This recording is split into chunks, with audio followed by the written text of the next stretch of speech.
as a very young school, I think people almost wondered in Regent's early years, is this some sort of project that Dr. Robertson in particular has launched as part of a sort of an outgrowth of the Christian Broadcasting Network? And I think that in the last 10 years in particular, people realize that Regent intends to be part of the landscape for a long, long time. You can see that we play on the word Regent in that RE in Regent is something you see in our most recent ads.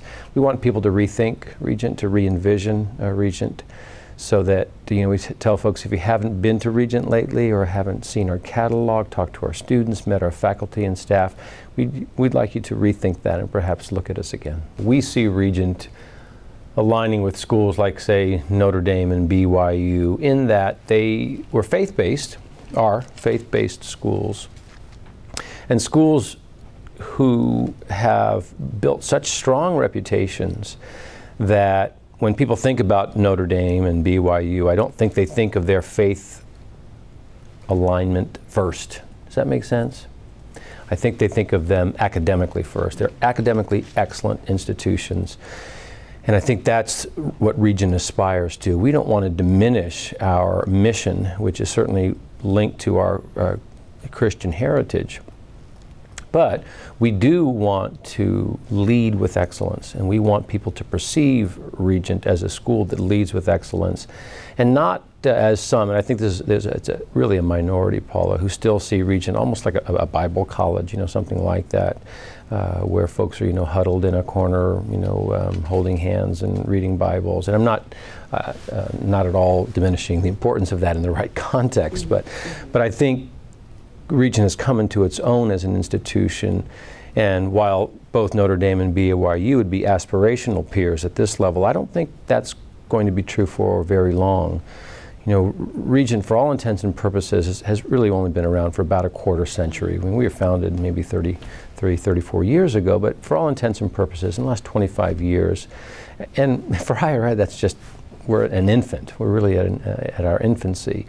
And yet we've achieved a lot, and I know, you know, as a Christian person, I'm supposed to be humble, and I try to say this in humility because I've had nothing to do with it, frankly, but the truth is we do have a governor in the governor's mansion. We have competed against the top Ivy Leagues, say in law school, and won national competitions that have clearly indicated that our students can be employed at the highest levels and can have a huge impact on their culture. My own kids are at Regent, and they may be sitting in a class that takes 17 weeks in a face-to-face environment, but they're also taking a couple of online classes, and they're completing 2 online classes in the same time that they're taking for that face-to-face 17-week course. And I think they're self-selecting. They're saying, well, gosh, I'm an undergraduate business major.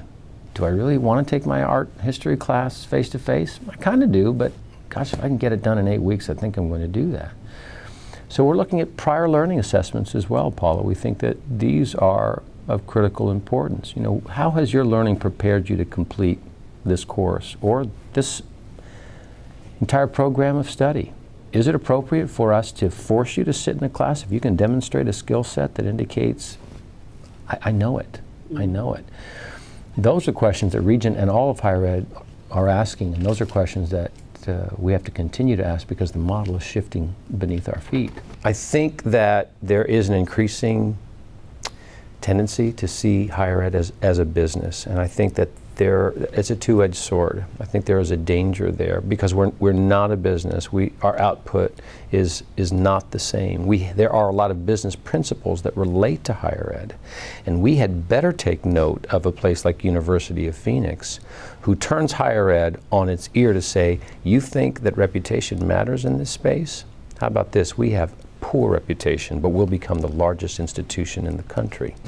You think cost is an important factor? We'll price our classes above almost everybody in the industry, and yet we'll still become the largest university in the United States. So we had better take note of the business practices of for-profit institutions. But if we lose sight of the fact that we are shaping a citizenry is not producing a product. And I know that my folks in business and I, we spar about this a little bit. Our students are not products. And we have to see them very differently. Because part of what happens is, if I'm a consumer, and that's what you're telling students, you know, you're just a consumer. So what's a faculty member then, right? Now, I paid my money. I did what you asked me. I completed the assignment. I paid my money. Now I'm a consumer and I want the product for which I paid. And that means this grade in this class. We're seeing that more and more because we're treating students like consumers instead of young adults who are hopefully being shaped into the future leaders of this nation. So I think that we have to find this balance between what I've described as the critical importance of shaping a citizenry and understanding that if higher ed doesn't adopt appropriate business practices, we will fail. More schools will fail in the next 20 years than in the history of higher ed.